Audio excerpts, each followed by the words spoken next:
ప్రదర్శన mock drill అంటారు. శాంతి భద్రతల సమస్య తలెత్తినప్పుడు ఏదో ఒక ఇష్యూ మీద జనం అన్లాఫుల్ అసెంబ్లీ అంటాం కదా, 144 సెక్షన్ ఉంది, దాన్ని వైలేట్ చేస్తూ జనం అంతా కూడా వాళ్ళు ఏదో ఒక ఇష్యూ బేస్డ్ మాకు న్యాయం చేయాలని చెప్పి నిబంధనలు అతిక్రమించి తోసుకొని వస్తూ ఉంటారు. వచ్చినప్పుడు ఏ విధంగా మనం ఏ స్టెప్స్ తీసుకుంటామనేది ఇప్పుడు మీకు ప్రత్యక్షంగా ప్రజలందరికీ తెలియాలనే ఉద్దేశంతో ఈ డ్రిల్ నిర్వహించడం జరిగింది.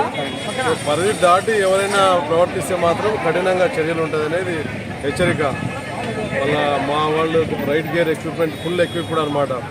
గ్యాస్ టీమ్ ఉంటుంది, ఫైర్ టీమ్ ఉంటుంది, అంబులెన్స్ ఉంటుంది, అన్ని రకాల హెచ్చరికలు ఉంటాయి. అది హెచ్చరిక చేసిన తర్వాత కూడా దాటి మేము వైలెన్స్ క్రియేట్ చేస్తాము, ప్రభుత్వ ఆస్తులకు కానీ ప్రైవేట్ ఆస్తులకు కానీ నష్టం కలిగించడము, ఇతరులకు నష్టం కలిగించడం కనుక చేసే సందర్భం ఉందంటే అలాంటప్పుడు ఈ చర్యలన్నీ కూడా ఇప్పుడు మీకు ప్రత్యేకంగా చూశారు కదా, ఈ చర్యలన్నీ తీసుకోవడం జరుగుతుంది. కఠినంగా యాక్షన్స్ ఉంటాయి. ఎందుకు ఇవన్నీ మోడల్ చూపిస్తున్నామనంటే రేపు కౌంటింగ్ సందర్భంగా కౌంటింగ్ తర్వాత ఎవరైనా రెచ్చగొట్టినా, ఎవరైనా అల్లరి మూకలు రోడ్ల మీదకి వచ్చి ఏమైనా విధ్వంసం క్రియేట్ చేయాలన్నా అటువంటి ఆర్డర్ సాగనీయం. కఠినంగా ఉంటుంది, శిక్షలు కఠినంగా ఉంటాయి, కేసులు, అరెస్టులు, షీట్లు ఓపెన్ చేయడం, అన్ని చర్యలు కఠినంగా ఉంటాయి.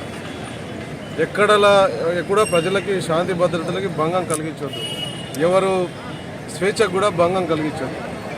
అటువంటి వైలేషన్ ఎవరు క్రియేట్ చేసినా కానీ కఠినమైన చర్యలు ఉంటాయి అనేది అందరికీ తెలియాలి. ఇట్లా ఉంటుంది యాక్షన్స్ ఎలా అనేది చెప్పడానికి ఈ నమూనా డ్రిల్, మాక్ డ్రిల్ ఆర్గనైజ్ చేయడం జరిగింది.